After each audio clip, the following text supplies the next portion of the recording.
गांवों को डिजिटल बनाने में जुटी मोदी सरकार। बुधवार को हुई कैबिनेट की बैठक में लिया गया फैसला। 4G सेवा पर विशेष ध्यान। यूपी के तट पर बिहार में बनेगा एक्सप्रेस वे। पथ निर्माण मंत्री ने दी जानकारी। पटना कोलकाता एक्सप्रेस वे को बताया खास। शराबबंदी को सफल बनाने के लिए सरकार ने लिया बड़ा फैसला। सीनियर आईएएस अधिकारी के पाठक को सौंपी बड़ी जिम्मेदारी। पंचायत चुनाव के बाद शुरू होगी शिक्षक नियोजन की प्रक्रिया। 12,495 रिक्तियों को भरने के लिए 22 दिसंबर तक नियोजन। और जम्मू कश्मीर के कुलगाम में सुरक्षा बलों को मिली बड़ी कामयाबी। टीआरएफ कमांडर सिकंदर समेत 5 आतंकियों को किया ढेर।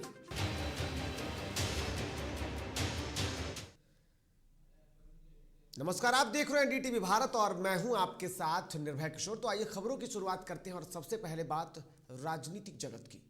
राजनीतिक जगत में काफी कुछ खास हो रहा है और ऐसे में बीजेपी ने एक बार फिर से अपनी सेवा शुरू कर दी है। यानी कि बीजेपी कार्यालय में जो लोगों की समस्याओं को सुनने की सिलसिला है उसको एक बार फिर से शुरू कर दिया गया है। और ऐसे में आज जिम्मेदारी थी बिहार सरकार के मंत्री नितिन नवीन की। नितिन नवीन ने इस दौरान पत्रकारों से बातचीत की। वहीं उन्होंने नेता प्रतिपक्ष तेजस्वी यादव पर भी जमकर हमला बोला। उन्होंने नेता प्रतिपक्ष तेजस्वी यादव से बड़ा सवाल किया। उन्होंने तेजस्वी यादव से पूछा कि वह जनता को बताए चुनाव के बाद वह कहां चले जाते हैं।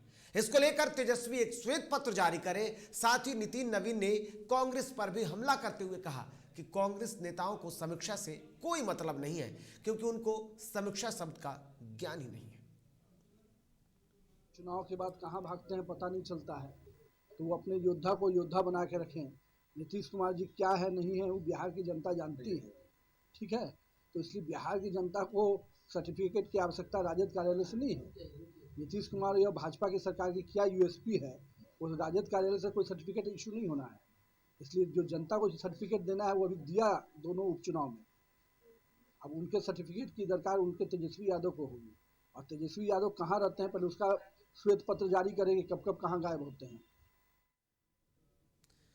तो बिल्कुल राजनीतिक तेज है और ऐसे में एक तरफ जहां बात देखा जाए तो यूपी में देश का सबसे बड़ा एक्सप्रेसवे यानी कि पूर्वांचल एक्सप्रेसवे की सौगात मिलने के बाद अब बिहार के लोगों की नजर भी उस एक्सप्रेसवे की तरह टिक गई है। और ऐसे में अब लोग एक सपने सजा रहे हैं। ये रिपोर्ट देखिए।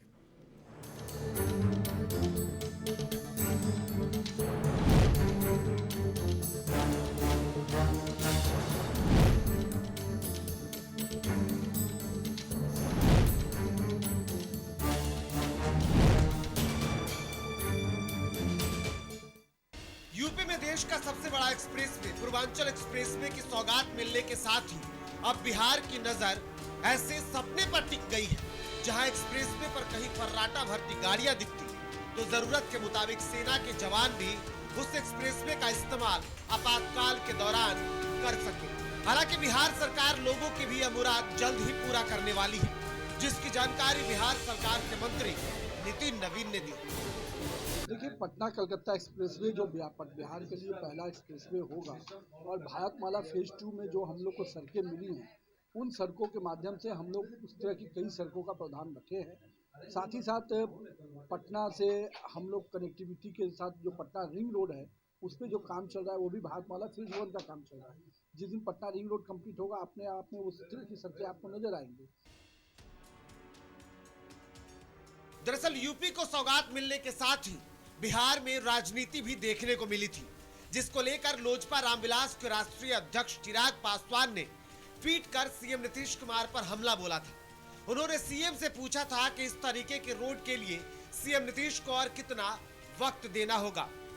वहीं चिराग पासवान के इस सवाल के बाद बिहार सरकार के मंत्री सीएम नीतीश कुमार का बचाव करते हुए दिखे, साथ ही चिराग पर हमला भी करते नजर आए। मंत्री श्रवण कुमार ने कहा कि चांदी के चम्मच से दूध पीने वाले बिहार का दर्द क्या जानेंगे।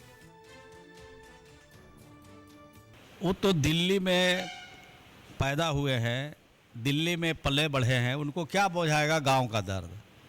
वो जब बिहार में रहें और वो चम्मच से सोने का, चांदी का नहीं सोने का चम्मच में वो दूध पिए थे तो उनको क्या पता है बिहार कहाँ था और बिहार कहाँ चला गया। इतना ही नहीं, जहां एक तरफ विकास के मुद्दे पर राजनीति देखने को मिलती है, तो दूसरी तरफ एनडीए सरकार बिहार में विकास का दावा करती है। ऐसे में राजधानी पटना में जाम की समस्या से निदान के लिए बन रहे बिहार के पहले अंडरपास रोड पर पड़ी, जिसके फायदे गिनाते हुए बिहार सरकार के मंत्री ने कहा कि ऐसा और भी रोड अभी बनने वाला है। पटना में पहला अंडरपास बनकर तैयार है और हम इसी अंडरपास में तस्वीर आपको दिखा देते हैं।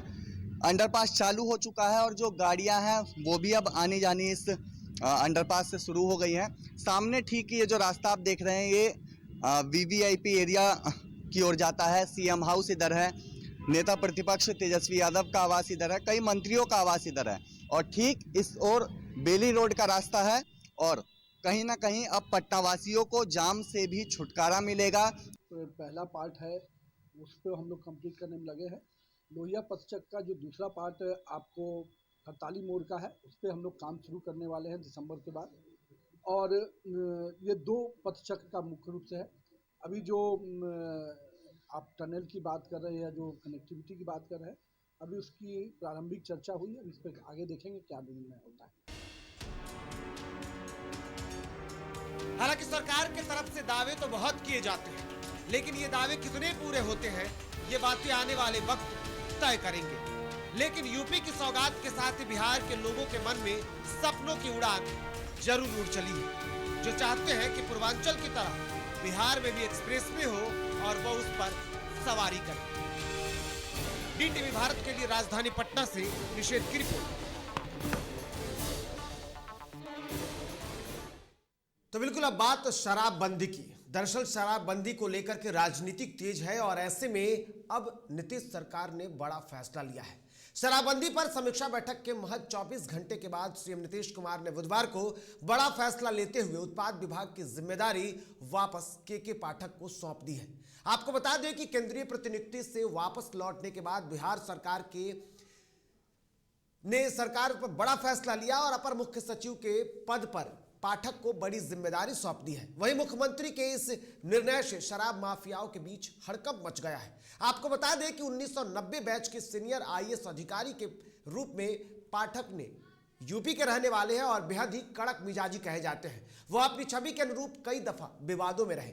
कहा जाता है कि बिहार में एसडीओ के पद पर पहली तैनाती के साथ ही वह चर्चा में आ गए थे। आपको बता दें कि बिहार में शराबबंदी कानून को तैयार करने में के पाठक ने महत्वपूर्ण भूमिका अदा की थी।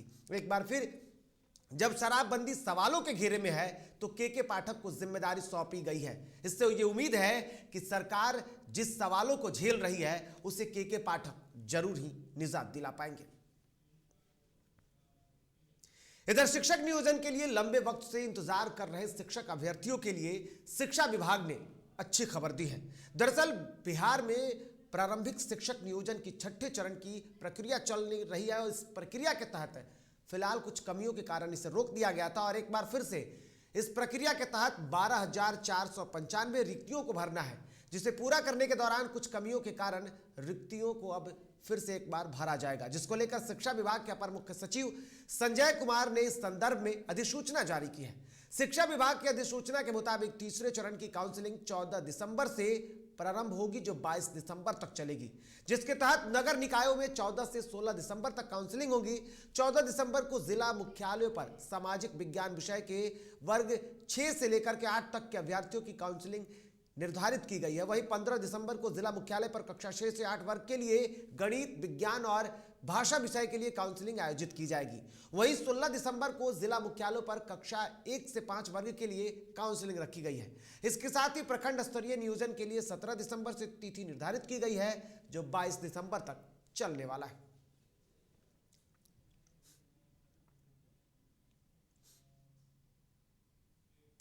इधर बुधवार को मुंबई जाने वाली स्पाइस जेट की फ्लाइट का समय बदल गया। इस बीच पटना एयरपोर्ट पर यात्रियों ने हंगामा शुरू कर दिया। पटना से मुंबई जाने वाली स्पाइस जेट की फ्लाइट को रिशेड्यूल किए जाने पर यात्रियों ने जमकर हंगामा किया। सुबह 10:45 में जो फ्लाइट थी उसे शाम 6 बजे किए जाने के बाद यात्री भड़क गए और जमकर हंगामा किया, जिसका वीडियो वायरल हुआ और अब ये खबरें सुर्खियां बनी। बताइए सर ये नहीं डिटेल बताइए। Don't you dare do that. आप ऐसी वीडियो नहीं बना सकते। अरे हम सब बना सकते हैं, हम पब्लिक हैं, ठीक है।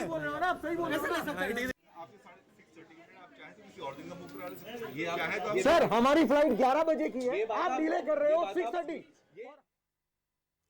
इधर औरंगाबाद के सदर अस्पताल में मरीज की मौत के बाद परिजनों ने जमकर हंगामा किया। इस दौरान अस्पताल में मौजूद चिकित्सक उदय प्रकाश ने भी परिजनों की नोकझोंक हुई और अस्पताल के उपाधीक्षक को भी परिजनों ने गुस्से का शिकार होना पड़ा। मामले में उपाधीक्षक ने बताया कि गंभीर स्थिति में मरीज को रेफर किया गया, वहीं ड्यूटी समाप्त होने के कारण चिकित्सक चले गए थे। इसी बीच मरीज की स्थिति काफी गंभीर हो गई और परिजन ओपीडी में आकर चिकित्सक से उलझ गए।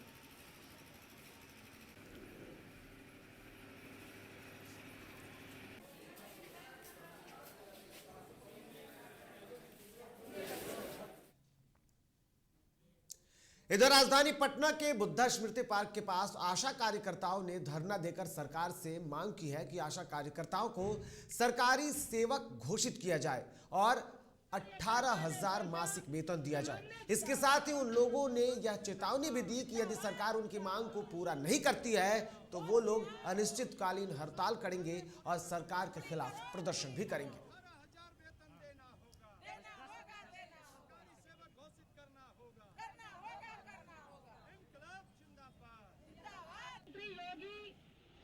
करवा के फूल बरसा के उसको ठुकराया। ऐसा अंधा सरकार और बहरा सरकार को, झूठे सरकार को हम बार बार चप्पल और जूते से तानाशाही करेंगे। ये महिला शासन करने से नहीं झुकेगी। महिला ही समझिए, आज दुर्गा, लक्ष्मी, सरस्वती और उसके बाद काली के रूप जब आएगा, ये अंधा सरकार होश में आओ। चाहे मोदी हो, जोगी हो, नीतीश हो, ऐसी आशा का वर्तन नहीं चलेगी। और यह वक्त हो चला एक छोटे से ब्रेक का, जल्द लौटते हैं, बने रहिए डीटीवी के साथ।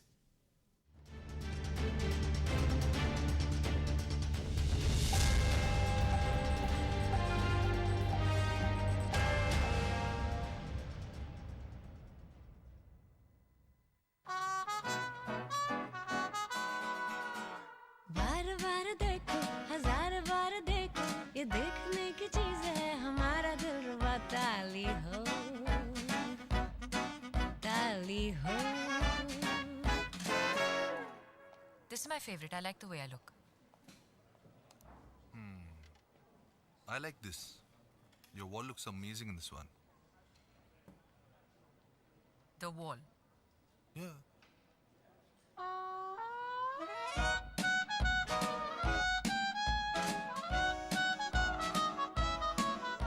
Ultra Sheen paint that steals your spotlight. Royale glitz with Ultra Sheen. Luxury with Teflon.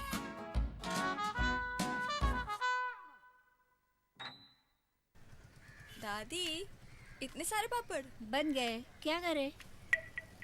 कच्चा पापड़, पक्का पापड़, एक्स्ट्रा पापड़, इंस्टा पापड़, टक्कर दादी के छत का पापड़ विद ऑनलाइन प्रेजेंस बन गया धाकड़। फोन पे करके ऑर्डर ही ऑर्डर, सब वाह हो गए इसको खाकर। कच्चा पापड़, पक्का पापड़, चंडीगढ़ टू चेन्नई बढ़िया सापड़। कच्चा पापड़, पक्का पापड़, एक्स्ट्रा पापड़, इंस्टा पापड़। बिजनेस बढ़ाओ इंडिया के फास्टेस्ट 4G के साथ। स्पीड से बढ़ो विद वी गिगानेट। और ये रहा आपका बर्थडे गिफ्ट। पापा, बेटा ये कैसा है? ये दुनिया क्यों न समझे, मेरी दुनिया बदल गई।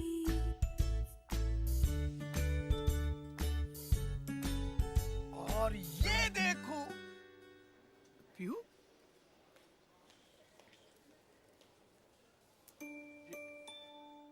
पीहू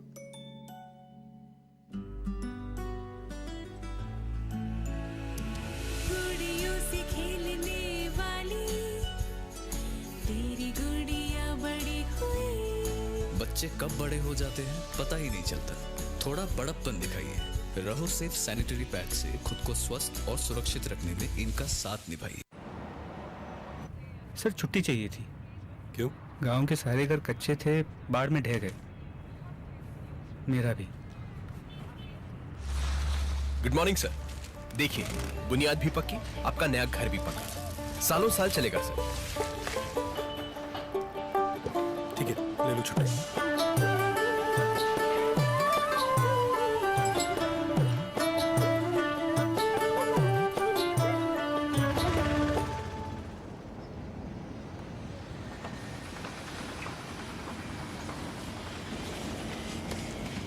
लो हो गया घर पक्का।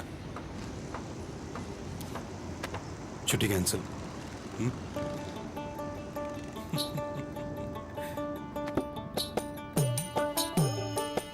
सच्ची खुशी वही होती है जिसकी बुनियाद दूसरों की खुशी में हो। कोणार्क, खुशियों की बुनियाद। अबे गुड्डू ठीक से लगाओ बे, रिश्तेदार आएंगे तो उनको लगना चाहिए ना कि इस घर में हमारे चंदा का कितना मान सम्मान है और आज हम और हमारा परिवार कितना खुश है। हाँ हम तो आपको बताने ही भूल गए, हमारी चंदा इतने सालों बाद गाभन हुई है। और पहले जो दो खाए ना तो स्वस्थ और तंदुरुस्त कैसे रहेगी। भला हो मधुसूदन गोल्ड पशु आहार का, जिसके देने से हमारी चंदा गाभन हुई और उसको एक रिष्ट पुष्ट बच्चा हुआ। अगर आप भी अपने पशुओं से करते हैं प्यार तो उन्हें दीजिए सिर्फ और सिर्फ मधुसूदन गोल्ड पशु आहार। भाग खुल जाएंगे।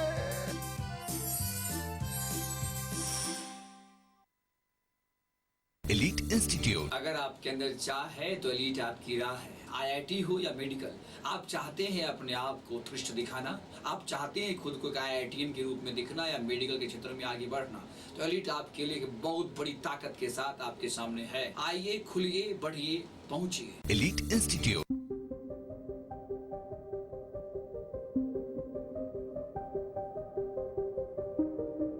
डीटीवी भारत, देश के नाम।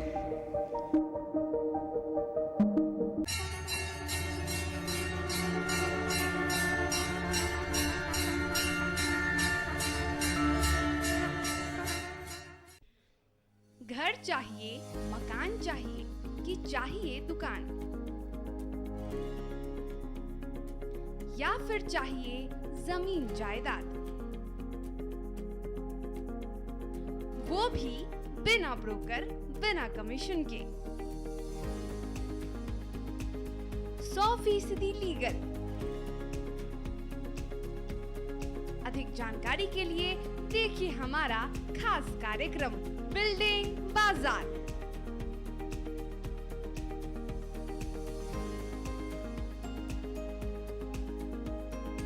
सिर्फ डीटीवी भारत पर शनिवार और रविवार रात 8:30 बजे।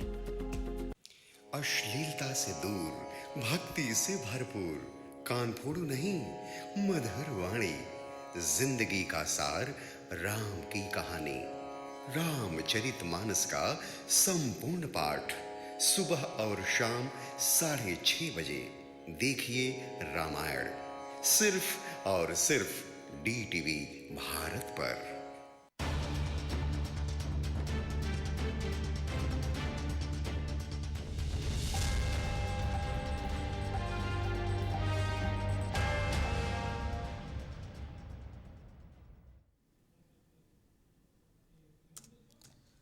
और ब्रेक के बाद एक बार फिर से आप सभी का स्वागत है। तो बढ़ेंगे आगे और अब बात अगली खबर की करेंगे। बिहार सरकार के गृह विभाग के आरक्षी शाखा के द्वारा जारी अधिसूचना के मुताबिक बिहार सरकार ने 9 जिलों के एएसपी ऑपरेशन की सेवा को सीआरपीएफ को वापस करने का निर्णय लिया है। दरअसल 9 जिलों में पदस्थापित अपर पुलिस अधीक्षक सीआरपीएफ के अधिकारी हैं। ये सभी प्रतिनियुक्ति के आधार पर बिहार में सेवा दे रहे थे। इन सीआरपीएफ अधिकारियों की चौथे साल की प्रतिनियुक्ति अवधि इस साल खत्म होने वाली है, लिहाजा उन्हें सीआरपीएफ को वापस करने का निर्णय बिहार सरकार ने लिया है। इस संबंध में गृह विभाग ने अधिसूचना जारी कर दी है। आपको बता दें कि जिन अधिकारियों की सेवा वापस होने वाली है उनमें मोतिहारी में पदस्थापित कुमार ओम प्रकाश सिंह, कैमूर में तैनात नितिन कुमार, गया में तैनात धर्मेंद्र कुमार झा, लखीसराय में तैनात अमृतेश कुमार, मुंगेर में तैनात राजकुमार राज, मुजफ्फरपुर में तैनात विजय शंकर सिंह, औरंगाबाद में तैनात शिव कुमार राव, बांका में तैनात अयोध्या सिंह और जमुई में तैनात सुधांशु कुमार शामिल है, जिन्हें वापस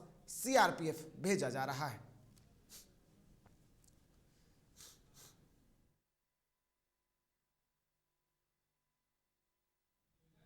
इधर मुजफ्फरपुर जिले के अहियापुर थाना क्षेत्र स्थित मीनापुर प्रखंड में बने बाजार समिति मतगणना केंद्र पर हारे हुए प्रत्याशी और जीते हुए प्रत्याशी समर्थकों के बीच झड़प देखने को मिले। इस दौरान जमकर पत्थरबाजी हुई। वहीं मौके पर तैनात पुलिस ने कार्रवाई करते हुए लाठीचार्ज किया। पथराव में पुलिस ने वाहन को भी उपद्रवियों ने क्षतिग्रस्त कर दिया। वहीं मौके पर एसडीएम इष्ट ज्ञान प्रकाश और नगर डीएसपी राम नरेश पासवान ने मोर्चा संभालते हुए उपद्रवियों को खदेड़ा और मामले में कार्रवाई करते हुए कई लोगों को हिरासत में लिया। तो 7वें चरण के लिए लगातार मतदान के बाद मतगणना की प्रक्रिया जारी है और ऐसे में कई जगहों पर इस तरीके की घटना देखने को मिली। वहीं जो तस्वीरें दिखी उसके बाद पुलिस प्रशासन लगातार सख्ते में। आज बाजार समिति में जो विगत पंचायत चुनाव का चुनाव संपन्न हुआ उसमें मतगणना का कार्यक्रम चल रहा है। इसमें मीनापुर प्रखंड के तुर्की पूर्वी का हारे हुए प्रत्याशी के द्वारा आज यहाँ पे हंगामा खड़ा किया गया है। उसी को शांत करने के लिए एसडीएम साहब के द्वारा जो है खबर सूचना मिली, हम लोग आकर करके बल के साथ उसको नियंत्रित किए हैं। इधर सीतामढ़ी में जिला मुख्यालय के कार्यालय में सिविल सर्जन राकेश लाल और डॉक्टर रविंद्र कुमार यादव ने पिछले 3 माह से चल रहे मलेरिया उन्मूलन को लेकर आशा कार्यकर्ताओं के साथ संवाद सूत्र कार्यक्रम का आयोजन किया। सिविल सर्जन राकेश कुमार ने दीप प्रज्वलित कर मौके पर जिला मलेरिया पदाधिकारी डॉक्टर रविंद्र कुमार यादव ने कहा कि कालाजार उन्मूलन को लेकर आशा कार्यकर्ताओं को प्रशिक्षण दिया जाएगा। डॉक्टर रविंद्र यादव ने कहा कि आशा ग्रामीण क्षेत्रों में घर घर जाकर स्वास्थ्य को लेकर लोगों को जागरूक कर रही है। इसी को लेकर आशा कार्यकर्ताओं को प्रशिक्षण देकर कालाजार उन्मूलन को लेकर लोगों को जागरूक करने का दायित्व दिया गया है।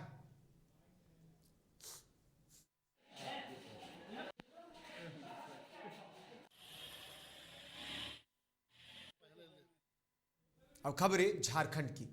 जमशेदपुर के डुमरा गांव में एक विक्षिप्त युवक की पिटाई करने का मामला सामने आया है। दरअसल विक्षिप्त युवक टेम्पो चालक का कार्यकर्ता था, लेकिन 2020 में कोरोना की वजह से उसका काम छूट गया था, जिसके बाद वह मानसिक रूप से परेशान रहने लगा था। मारपीट में घायल युवक का इलाज एमजीएम अस्पताल में चल रहा है और इसके बाद लगातार वो तस्वीरें दिख रही है।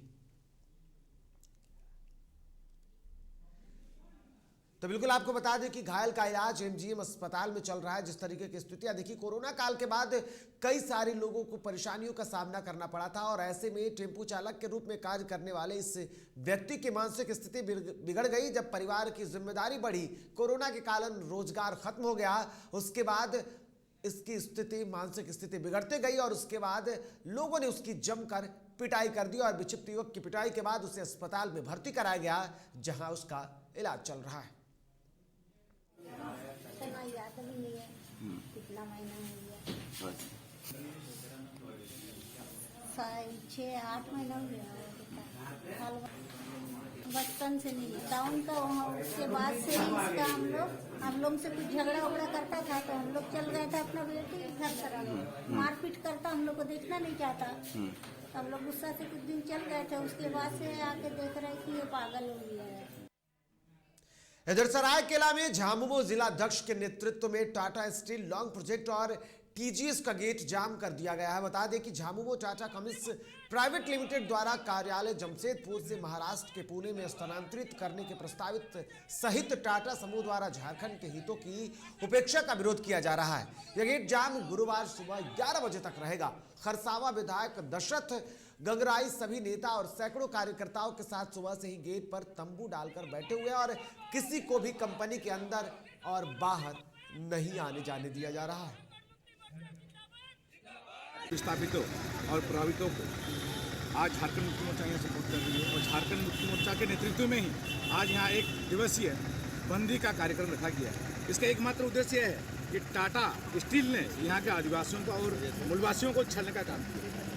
जब इन्होंने यहाँ जमीन लिया उस समय ये आइडा का मार्फत किया। आइडा से इन्होंने एग्रीमेंट कराया और यहाँ के आदिवासी मूलवासियों को जमीन उससे लिया। यही एग्रीमेंट हुआ था कि यहाँ पर हम पीढ़ी दर पीढ़ी नौकरी देंगे। लेकिन आज स्थिति ये भयानक स्थिति हो गई है।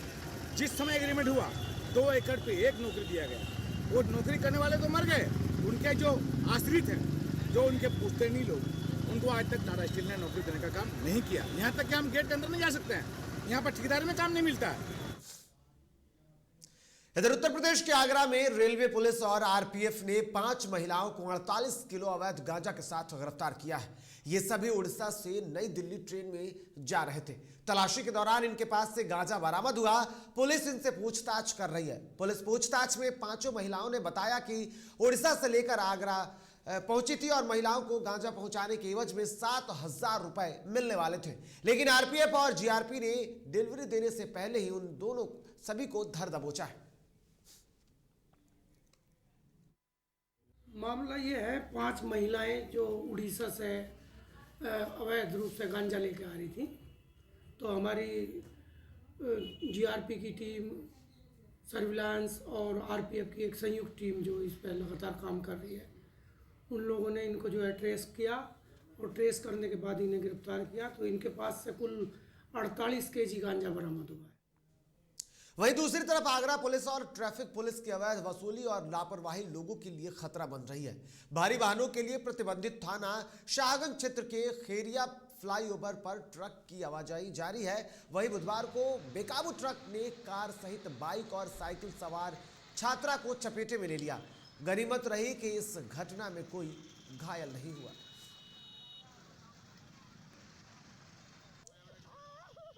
गाड़ी सामने से आ रही थी, एक गाड़ी को इसने ठोका। क्रेटा थी या 4G गाड़ी थी। ट्रक है? हाँ, मैंने देखा गाड़ी में ठोकी हुई आ रही, तो मैं गाड़ी में से उतर के भागा। हाँ, मैं गिर भी गया। जब तक तो गाड़ी मेरे पास में आ चुकी है। अच्छा। मसला तो ये है कि पता नहीं कैसे गाड़ी रुक गई है। मैं बच गया। इधर दिल्ली में बुधवार को मोदी कैबिनेट की बैठक हुई, जिसमें शहरों की अपेक्षा इस बार गांवों के विकास पर विशेष चर्चा हुई। वहीं इस बैठक के बाद प्रेस वार्ता कर केंद्रीय मंत्री अनुराग ठाकुर ने कहा कि बैठक में गांव के विकास पर विशेष जोर दिया गया है। इसके तहत सरकार ने फैसला लिया गया है कि गांव को मोबाइल कनेक्टिविटी से जोड़ा जाएगा, ताकि गांवों को भी डिजिटल की ओर आगे बढ़ाया जा सके। इस योजना के तहत केंद्र सरकार लगभग 6,466 करोड़ रुपए खर्च करेगी और गांवों तक 4G सेवा मुहैया करवाएगी।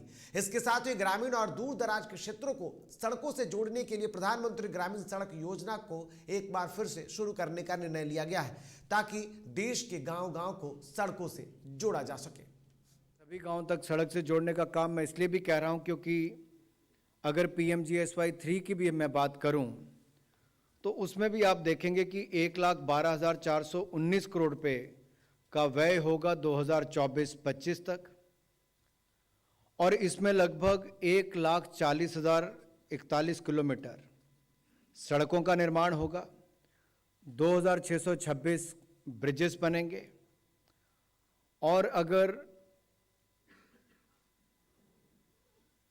आज की जो मैं बात कर रहा हूँ 33,822 करोड़ रुपए के व्यय की बात, उसमें से